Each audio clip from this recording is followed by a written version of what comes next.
Hace unos días, más bien semanas, justo antes de las elecciones presidenciales en Estados Unidos, vaticiné el triunfo del demócrata Joe Biden, pero también hice un análisis corto de cómo sería su eventual presidencia hoy más que nunca confirmada.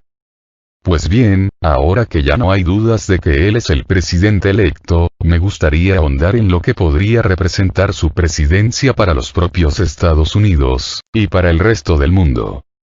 En primer lugar, tal como lo anuncié anteriormente, esta nueva presidencia norteamericana va a ser de corte más guerrerista que la representada por el aún actual presidente norteamericano, es decir, por Donald Trump, pues a diferencia de este, Joe Biden proviene de un segmento de la política estadounidense que está más propensa a utilizar la fuerza bruta para conseguir sus objetivos que lo que estuvo dispuesto a hacer Donald Trump, pues no olvidemos que el presidente saliente apenas y realizó alguna intervención armada fuera de las fronteras de Estados Unidos, pues básicamente se dedicó a mantener activas las ya abiertas anteriormente por sus antecesores. Quizá lo más destacable en este ámbito fue la operación militar que acabó con la vida del ex general de las fuerzas Quds del Cuerpo de Guardianes de la Revolución Islámica de Irán, el general Qasem Soleimani, pero fuera de eso apenas si Donald Trump realizó algo más, aunque sin duda eso es algo de agradecer. Claro que esta operación militar le significó una penosa humillación a manos de las fuerzas revolucionarias de Irán, pues este país barrió con 2 bases militares estadounidenses en Irak como venganza por la muerte de su general, y Estados Unidos ni siquiera pudo meter las manos para defenderse porque sus fuerzas armadas fueron inutilizadas gracias a un ataque cibernético que inutilizó todos sus sistemas de defensa antiaérea, así como a toda su flota de drones y sistemas de radar. Es por eso que los Estados Unidos no pudieron responder al ataque iraní, lo que podemos calificar como una humillante derrota para los Estados Unidos y para el mismo Donald Trump.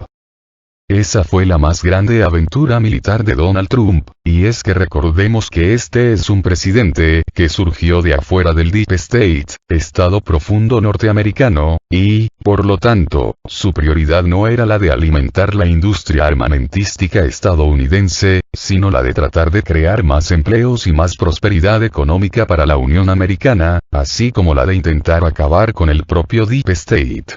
Pero, lamentablemente para él, sus métodos fueron del todo errados y su guerra comercial terminó en una rotunda derrota a manos de China y demás socios comerciales de Estados Unidos. Quizás su logro más significativo fue la renegociación del TLC, tratado hoy conocido como TEMEC.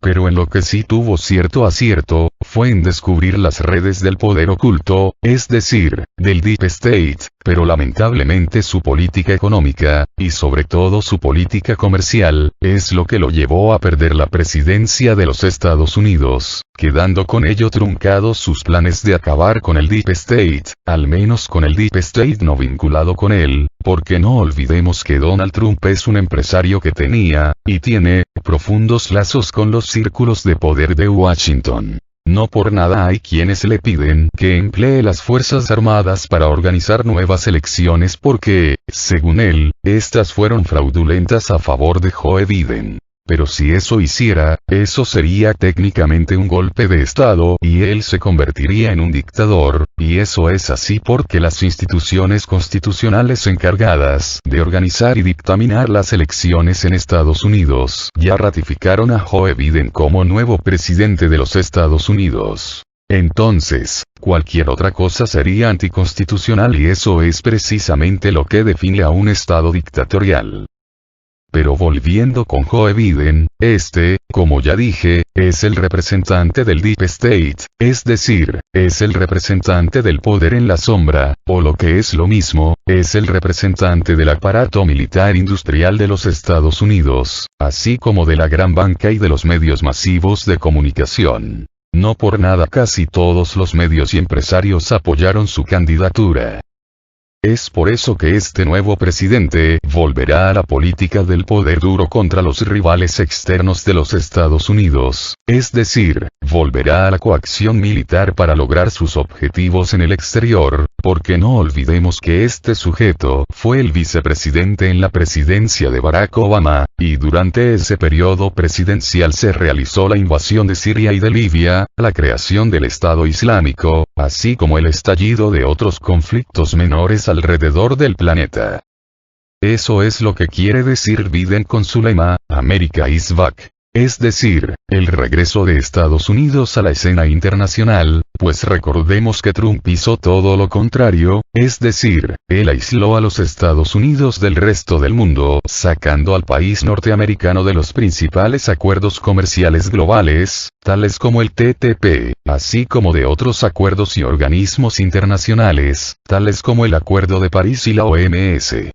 Pero lo que busca Joe Biden no es solo la vuelta de Estados Unidos al comercio internacional, sino también a la escena política y militar. Y eso no significa otra cosa que más guerras. Eso ya está quedando más que evidente, cuando aún no toma el poder y ya está amenazando a Rusia con fuertes represalias por su supuesta responsabilidad en el reciente hackeo masivo que ha sufrido el gobierno de los Estados Unidos y sus grandes empresas, sobre todo las de carácter militar. Ante esta situación Donald Trump ha salido a declarar que los responsables no son los rusos, sino que son los chinos, y que la acusación que hace Joe Biden no es más que el intento de volver a la situación imperante antes de su administración, pues recordemos que los demócratas acusaron al gobierno ruso de hackear las elecciones presidenciales que le dieron el triunfo a Donald Trump. En todo caso, esto vendría a ser la venganza de los demócratas contra el gobierno ruso por su derrota en las pasadas elecciones. Pero tampoco olvidemos que antes de Donald Trump el principal enemigo de los Estados Unidos no era China, sino que era la misma Rusia, situación que parece se volverá a repetir con el arribo de Joe Biden a la Casa Blanca. Entonces, estamos ante un cambio de paradigma donde el principal enemigo de Estados Unidos volverá a ser Rusia, y China pasará a convertirse, nuevamente, en su principal socio comercial. De esta manera podemos esperar que con Joe Biden Estados Unidos vuelva al globalismo y se reimpulsen los acuerdos comerciales globales, empezando con la posible integración de Estados Unidos en el RCEP, Asociación Económica Integral Regional, aunque en este caso como actor secundario, pues China es ahora mismo el líder del libre comercio internacional y de los acuerdos globales, empezando con su proyecto de la nueva ruta de la seda.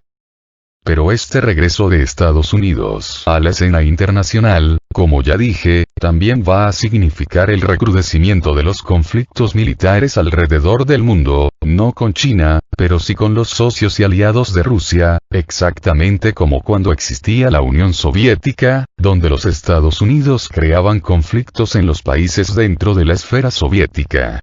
Ante esta situación podemos esperar el reforzamiento de las posiciones militares de Estados Unidos en Medio Oriente y África, así como en América Latina. Aunque en el caso de América Latina parece ser que Joe Biden buscará una negociación con Nicolás Maduro, aunque quizá eso solo es la pantalla y en realidad intentará invadir al país latinoamericano una vez que Nicolás Maduro no acepte sus condiciones.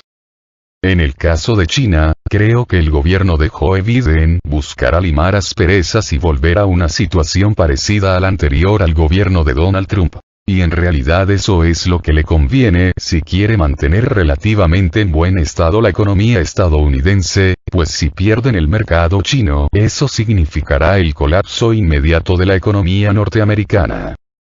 Esto último sin duda traerá más posibilidades de desarrollo para diferentes países alrededor del planeta, pues al distenderse las tensiones entre Estados Unidos y China, el país asiático puede continuar con mayor libertad su proyecto de la nueva ruta de la seda, lo que traerá más comercio internacional y, por lo tanto, más posibilidades de que los países puedan vender sus productos en otros países, además de beneficiarse de la misma inversión china.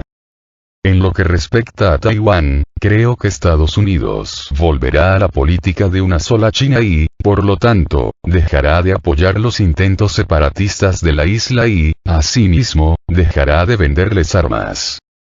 De esta manera podemos esperar que los vetos a las empresas tecnológicas chinas poco a poco se anulen y éstas vuelvan a tener acceso libre a la tecnología estadounidense, aunque a pesar de que esto sucederá, los chinos no se volverán a confiar de los estadounidenses y continuarán con el desarrollo de su propia tecnología para no depender más de Estados Unidos. Esto incluye, por supuesto, el desarrollo de la tecnología de los microchips con Huawei como buque insignia. Quizá estos recientes roces militares de Estados Unidos con China tengan la finalidad de desencadenar un conflicto internacional para que de esa manera Donald Trump decrete un estado de guerra y, por lo tanto, la transición de poder no se lleve a cabo esgrimiendo motivos de fuerza mayor. Esa sería la razón de por qué Trump insiste en que China es la responsable del hackeo masivo del que fue víctima Estados Unidos. Aunque en realidad eso sería un ataque de falsa bandera para acusar de ello a Rusia y no a China. Este ataque de falsa bandera habría sido organizado por el Estado profundo estadounidense. Esto es así porque curiosamente una semana antes de este ataque hubo una gran transacción de acciones de la compañía estadounidense SolarWinds, empresa que supuestamente tuvo algo que ver con el ataque cibernético pues fue la principal afectada por el mismo. Esta empresa proporciona soporte informático a través de su red SolarWinds Orion al gobierno de los Estados Unidos, incluyendo el Ejército, el Pentágono, el Departamento de Estado, de Comercio, el de Tesoro y la Oficina Presidencial estadounidense, entre otras entidades. Y es por eso la sospecha, sino, porque precisamente unos días antes del presente evento esta empresa realizó una transacción millonaria de acciones. ¿Es que acaso eran conscientes de lo que se venía? Esta venta de acciones ascendió a unos fabulosos 286.000 millones de dólares. Esta transacción se realizó antes de que las acciones perdieran valor a consecuencia del ataque informático, lo que hace suponer que las vendieron para no perder dinero. El principal comprador de estas acciones fue la Junta de Pensiones de Canadá, y en segundo lugar el banco suizo UBS. Pero lo curioso del asunto es que el banco UBS, si bien es de origen suizo, en la actualidad es propiedad al 70% por parte del Partido Comunista Chino.